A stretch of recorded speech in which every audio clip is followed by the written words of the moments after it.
Hello, good morning, नमस्कार। आप सभी का स्वागत है स्पिरिचुअलिटी मैटर्स अध्यात्म की ओर मेरे इस चैनल पर।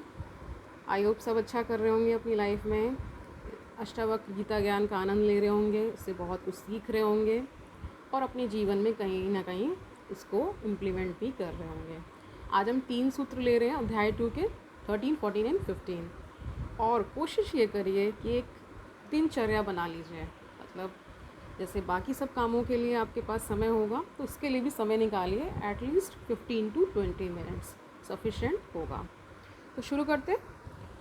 अहो अहम नमो मह्यम दक्षो नास्ति मत्समाः असंस्पृश्य शरीरेण येन विश्वम चिरम धृतम। और जानते हैं, मैं आश्चर्यचकित हूँ, मैं स्वयं को प्रणाम करता हूँ। इस संसार में मेरे समान दूसरा कोई चतुर कुशल कोई नहीं है, क्योंकि मैं शरीर को स्पर्श किए बिना ही इस विश्व को सदा सदा के लिए धारण किए रहा हूँ। व्याख्या जानते हैं। इस सूत्र में राजा जनक कह रहे हैं कि इस संसार में मेरे समान दूसरा कोई चतुर कुशल दक्ष नहीं है।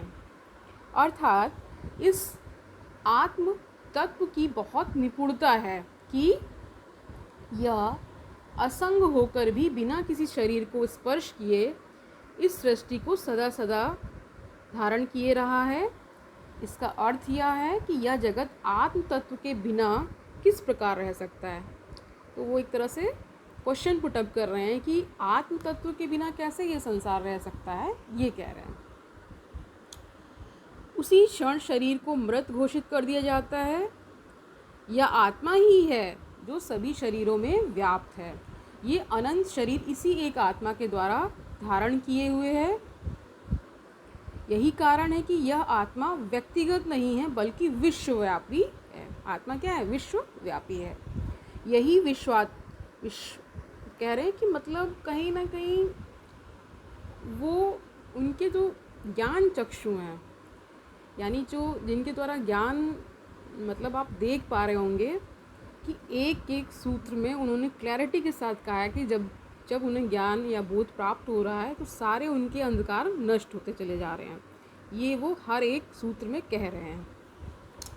तो क्या कह रहे हैं आगे? यही ये जो आत्मा है, ये इसको क्या कह दिया? विश्वात्मा। यही विश्वात्मा दीर्घ काल यानी आदिकाल से ही इस विश्व को धारण किए हुए है। यह आत्मा का विशेष प्रकार का गुण है।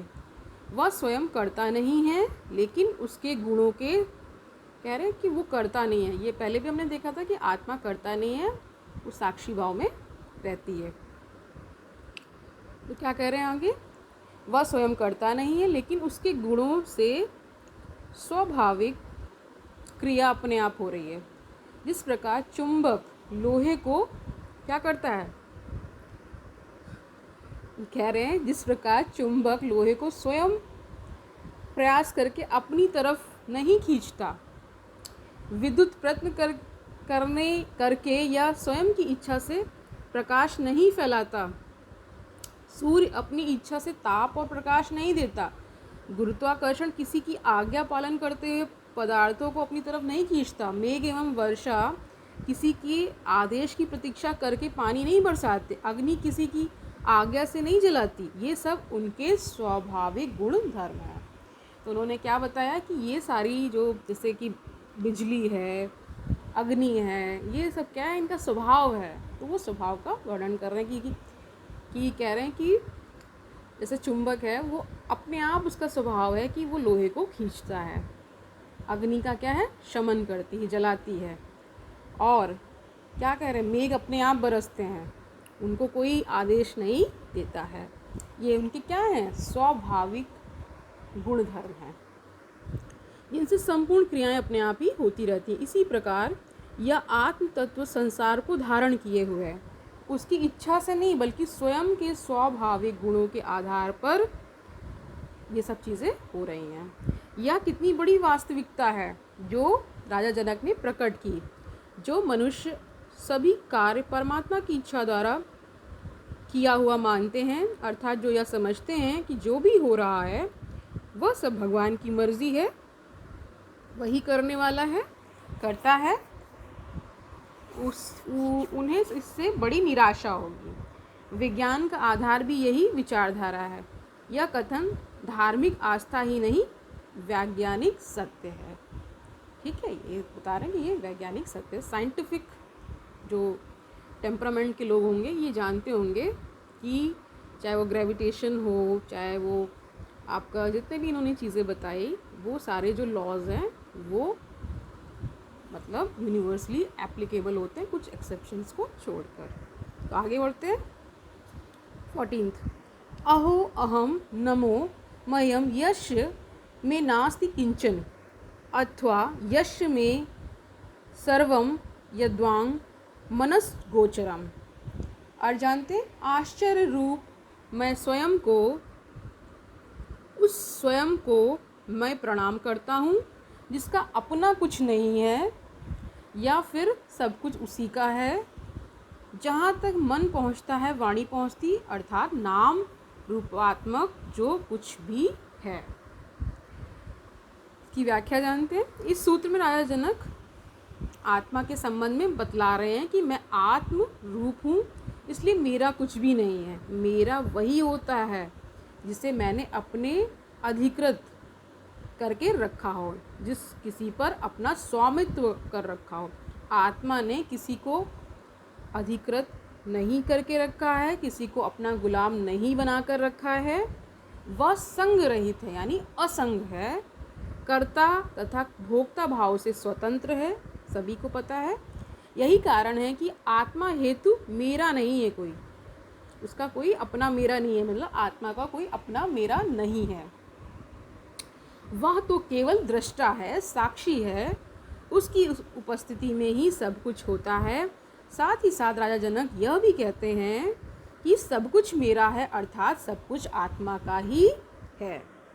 यह संपूर्ण सृष्टि उसी आत्मा का ही खेल है, उसी के इशारे पर नाच रहे हैं, सब उसकी ही लीला है। वह कुछ नहीं कर रहा, फिर भी सब कुछ उसी से हो रहा है, परंतु वह किसी में आसक्त नहीं है। अब इसमें देखिए कितना बड़ा पैराडॉक्स है इसमें, यानी कितना बड़ा कंट्रडिक्शन है कि वो कुछ नहीं कर रही है, यानी आत्मा कुछ नहीं कर रही है, फिर भी उसी से सब कुछ हो रहा है। ठीक है, यह सारे सांसारिक भोग मन तथा इंद्रियों के विषय हैं, आत्मा के नहीं। आत्मा इस भोगमय शरीर के अंदर रहती है, लेकिन इन भोगों में असंग रहती है, यानी संग रहित है। ऐसी महान आत्मा को मैं प्रणाम करता हूँ। ठीक है, 15th देखते हैं। ज्ञानम ज्ञेयम तथा ज्ञाता त्रितयम नास्ति वास्तवम अज्ञानात् भाति यत्र इदम सो अहम निरंजना। ठीक है, आगे बढ़ते हैं, इसका अर्थ जानते हैं। ज्ञान, ज्ञेय एवं ज्ञाता ये तीनों यथार्थ नहीं है, अर्थात जिससे जाना जाता है, जिसे जानना है और जो जानने वाला है। इसमें 3 पार्ट हैं। जिसे आप जान रहे हैं यानी सब्जेक्ट हो गया, ठीक है। जिसे जानना है मतलब जो सब्जेक्ट हो गया, जाना जाता है जानने वाला है, यानी आप ये कह सकते हैं एक जानने वाला है, एक विषय हो गया जो इसको हम जानेंगे, और एक है कि जाना जाता है। तो इसमें 3 चीज़ें हैं। ये तीनों क्या हैं? वास्तविक नहीं हैं। ये त्रिपुटी अज्ञान के कारण ही भासमान होते हैं, अर्थात ये तीनों अज्ञानतावश ही प्रतीत हो रहे हैं। वह निरंजन रूप सारे दोषों से परे मैं हूँ, वही मेरा यथार्थ रूप है। ठीक है, व्याख्या जानते हैं इसकी। जो जानता है, ठीक है, वह क्या कहलाता है? ज्ञाता कहलाता है। जो जानने योग्य है यानी जिसे जानना चाहिए वह ज्ञान कहलाता है। जिसे जाना जाता है वह ज्ञेय कहलाता है। 2 पार्ट होते हैं, ज्ञेय और अज्ञेय। ज्ञेय का अर्थ है जिसे जाना जा सकता है, ठीक है। अज्ञेय जिसे जाना ही नहीं जा सकता। तो कई बार मतलब विचारकों का ये मत है कि जो आत्मा है वो अज्ञेय है, मतलब उसे जाना ही नहीं जा सकता। बहुत जो गूढ़ ज्ञान है वो अज्ञेय है, चाहे आप जितना प्रयास कर लें उसे जाना नहीं जा सकता। ठीक है, आपने एक बहुत बड़े राइटर कवि का नाम सुना होगा जो अपने टाइटल में अज्ञेय लगाते हैं, सच्चिदानंद हीरानंद वात्सानंद अज्ञेय। बहुत ही उनका भी जो दर्शन है, उनका भी जो काव्य है, या कह सकते हैं उनका जो साहित्य है, वो भी बहुत ही क्या है, गूढ़ ज्ञान वाला है। तो आगे बढ़ते हैं। किसी भी वस्तु के ज्ञान हेतु इन तीनों की आवश्यकता होती है, नहीं तो ज्ञान हो पाना असंभव है। ऐसे ही कर्ता यानी करने वाला, कर्म यानी कार्य, क्रिया भोक्ता यानी भोगने वाला, भोग्य यानी भोगने योग्य, तथा कह रहे हैं कि ये जो तीनों चीज़ें हैं इनको त्रिपुटी कहा गया है। ठीक है, इन तीनों में यदि कोई रहता है तो उसके अन्य दो का भी होना जरूरी होता है। उदाहरण क्या दे रहे हैं, मान लीजिए भोक्ता है और भोग्य पदार्थ नहीं है, तो वह भोग किसका करेगा। ठीक है, फिर वह भोगने वाला भी नहीं रहा। उसी प्रकार यदि भोग्य पदार्थ और भोक्ता नहीं है तो भी वह भोग नहीं हो पाएगा। ऐसे ही अगर ज्ञाता है तभी ज्ञेय है तथा ज्ञान रह सकता है। ठीक है, इसी तरह समझिए कि अगर श्रोता नहीं होंगे तो कहने वाले का भी कोई महत्व नहीं है, यानी वक्ता का भी कोई महत्व नहीं है। यानी जो लोग राइटिंग करते हैं या बहुत प्रकार का साहित्य लिखते हैं तो उसको लोग पढ़ते हैं ना, तभी तो वो लिखते हैं। अगर पढ़ने वाले ही ना रहें तो उसका कोई महत्व नहीं रह जाता। वही बता रहे हैं कि अगर कोई चीज़ है तो उसका क्या, उसके साथ जितनी चीज़ें होती हैं वो भी होती हैं, वही बता रहे हैं। ठीक है, आगे जानते हैं। अगर ज्ञाता और ज्ञेय दोनों नहीं है तो ज्ञान कहाँ से होगा। इस सूत्र में राजा जनक को आत्मा की अनुभूति से यही ज्ञात हुआ कि आत्मा स्वयं ज्ञान स्वरूप है, उसे किसी दूसरे ज्ञान की ज़रूरत नहीं है। उसके लिए ऐसा सब कुछ कह रहे हैं कि यहाँ पे मैं थोड़ा सा एक्सप्लेन करना चाहूँगी कि जैसे हम किसी भी सूत्र या किसी फॉर्मूले को भी डिराइव करते हैं या हम उसके जेनेसिस पे जाते हैं तो कुछ चीज़ें हमें माननी पड़ती हैं। जैसे अगर कोई ये प्रश्न उठाए कि ए को ए ही क्यों कहते हैं, बी को बी ही क्यों कहते हैं, तो कई बार ये, क्योंकि फ़िलॉसफी में हर चीज़, दर्शन में क्या है, हर चीज़ पे क्वेश्चन किया जाता है, तो वो चीज़ें ये मान ली जाती हैं कि ये हैं।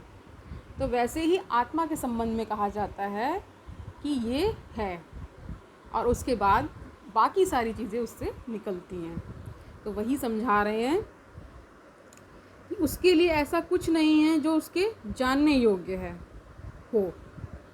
उसके जानने से सब कुछ जाना पहचाना लगने लगता है। जब तक अज्ञान होता है तभी तक ज्ञान की आवश्यकता होती, क्योंकि यदि अज्ञान ही नहीं है तो ज्ञान की क्या आवश्यकता।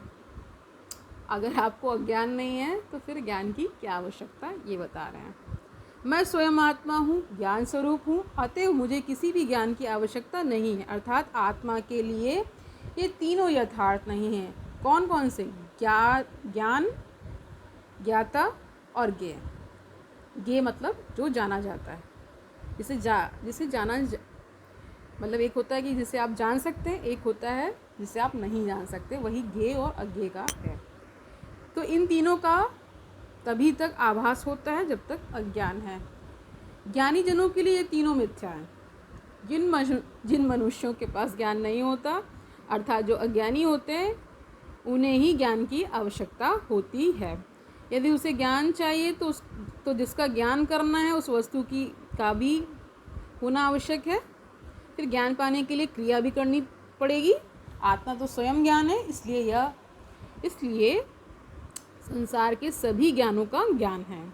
तब वह स्वयं किसका ज्ञान करे। यही कारण है कि आत्मा के लिए इन तीनों का कोई महत्व नहीं होता। इन तीनों का आभास अज्ञानतावश ही होता है, अथवा कह रहे हैं कि ये सारी चीज़ें जो हमें, सब हम जिसको भास रहे हैं, यानी हम इसे महसूस कर रहे हैं, परसीव कर रहे हैं, वो अज्ञानतावश हो रहा है।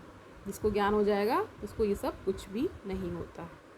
अज्ञानी व्यक्ति जगत की प्रत्येक वस्तु का ज्ञान प्राप्त करना चाहता है, लेकिन यह सब कुछ क्या है, वह कह रहे हैं कि लेकिन वह सब कुछ जान नहीं सकता। एक उन्होंने बात कह दी कि सब कुछ नहीं जाना जा सकता, जिसके कारण उसका अज्ञान शेष रह जाता है। इसके संबंध में सोक्रेटिस ने कहा है कि मैं ये जानता हूँ कि मैं नहीं जानता हूँ। ठीक है, तो ये बहुत बड़े बड़े फिलोसफर्स हुए हैं जिन्होंने बहुत गूढ़ बातें की हैं, और जो इसमें बहुत ज़्यादा इंटरेस्ट रखते हैं उनको पढ़ने, उनको जानने में, वो भी कुछ उस लेवल तक पहुँचते ज़रूर हैं। तो आगे बढ़ते हैं। लेकिन आत्मज्ञानी सब कुछ जानने के पश्चात संतुष्ट हो जाता है, उसे अन्य किसी भी प्रकार के ज्ञान की आवश्यकता या इच्छा नहीं रहती है। अतएव आत्मज्ञान ही परम ज्ञान है, यही इसका मतलब है। जो आत्मा का ज्ञान प्राप्त कर लेते हैं वे ही अज्ञान से मुक्ति प्राप्त कर पाने में सक्षम होते हैं। तो आज के लिए इतना ही। आई होप आपको समझ में आया होगा, आपने अच्छे से इसका श्रवण किया होगा। मनन चिंतन करिए, खुश रहिए और अपने आसपास एक पॉजिटिव इन्वायरमेंट क्रिएट करिए। अध्यात्म की आवश्यकता इस युग में बहुत ज़रूरी है। क्यों ज़रूरी है? कि ये आपको क्या आत्मबल देता है, आपको काल्म एंड कंपोज्ड रखता है, और आपके लिए एक कहीं ना कहीं मार्ग तो खोलता है कि मुक्ति आवश्यक तो है। इस जगत में जो कुछ भी है वो सब क्या है? परमात्मा की देन है, परमात्मा से ही आता है, परमात्मा में ही विलीन हो जाता है। ये सभी को ज्ञान है, लेकिन अज्ञानतावश हम मोहवश इस संसार में भटकते हैं। क्यों भटकते हैं? अज्ञानतावश। और जैसे ही अज्ञान दूर होगा, क्या होगा? ज्ञान ही ज्ञान और आत्मज्ञान की प्राप्ति निश्चित ही होगी। तो आज के लिए इतना ही। हरिओम तत्सत।